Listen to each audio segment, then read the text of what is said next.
बच्चों good morning. हम लोगों ने पिछले वीडियो में गुरुत्वाकर्षण का नियम पढ़ा था, जो आपका F बराबर capital G m1 m2 upon r square निकला था। तो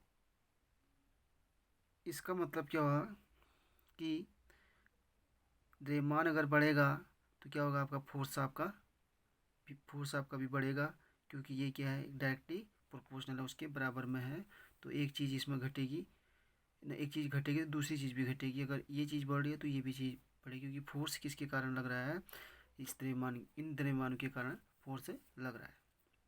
ठीक है, यदि हम जो चीज़ नीचे लिखी हुई है, अगर दूरी बढ़ाएंगे तो फोर्स घटेगा, अगर दूरी बढ़ाएंगे तो फोर्स घटेगा, दूरी कम करेंगे तो फोर्स आपका बढ़ेगा।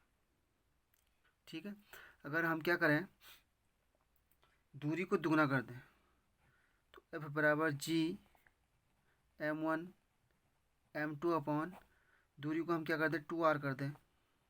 ठीक है, तो फोर्स कितना हो जाएगा हमारा, F बराबर G m1 m2 upon 4r square.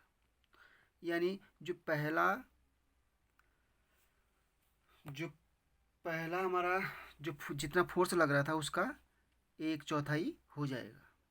ठीक है, अब अगर हम क्या करें, दूरी को हम अगर आधा कर देते हैं तो F बराबर G m1 m2 अपॉन दूरी आधी यानी r/2 हो जाएगी का स्क्वायर। तो F बराबर G m1 m2 upon r square upon 4। बच्चों ये 4 कहाँ चला जाएगा, आपका ऊपर चला जाएगा, यानी आंसर में आ जाएगा। F बराबर G 4 m1 m2 upon r square, या फिर F बराबर 4 G m1 m2 upon r square. कहने का मतलब मेरा बच्चों ये है कि यदि हम दूरी को हम क्या करें, दुगना कर रहे हैं, तो जो फोर्स है, जो आपका बल लग रहा है, वो आपका 1/4 हो जाएगा।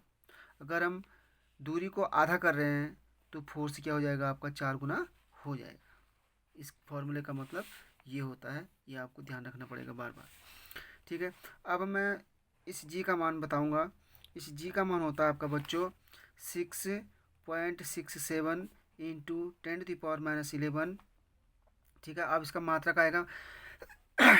इसका मात्रक बच्चों हम कैसे निकालेंगे, देखो F बराबर, ये वैल्यू जो होती है बच्चों ये फिक्स होती है, ये एक्सपेरिमेंटली वैल्यू है, यानी प्रायोगिक रूप से क्या है, ये सत्य है, या प्रायोगिक रूप से ये वैल्यू आती है इसकी। ठीक है, तो इसका मान हम कैसे निकालेंगे, इसका यूनिट जो है, मात्रक हम कैसे निकालेंगे। F बराबर हमारे पास G m1 m2 upon r square है, हमारा इसका मान निकालना, तो क्या हो जाएगा आपका G m1 m2 upon F into R हो जाएगा। ठीक है बच्चों, तो G बराबर आपका कितना हो जाएगा, F into R square upon m1, ये m2 होगा, m2 m1 इंटू m2। ठीक है, अब हमने क्या करना है, G का मात्रक निकालना है बच्चों। तो क्या हो जाएगा, F का क्या होता है आपका न्यूटन।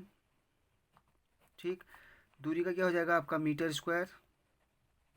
ठीक है, द्रव्यमान का क्या होगा आपका किलोग्राम, इंटू एक और क्या किलोग्राम, तो क्या हो जाएगा आपका newton metre square upon kilogram square.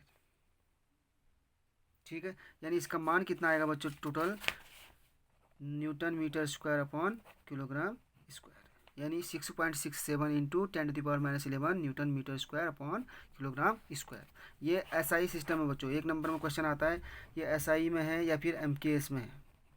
ठीक है, अगर हम इसको CGS में निकालना चाहें, मान तो उतना ही आएगा। CGS में अगर क्वेश्चन पूछेगा तो आपका आएगा 6.67 इंटू 10⁻⁻11।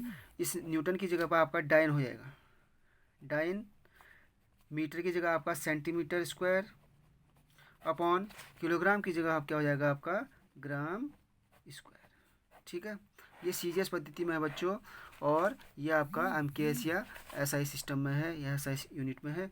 और जब क्वेश्चन ऐसे पूछे पेपर में तो आप इनको लिखिए।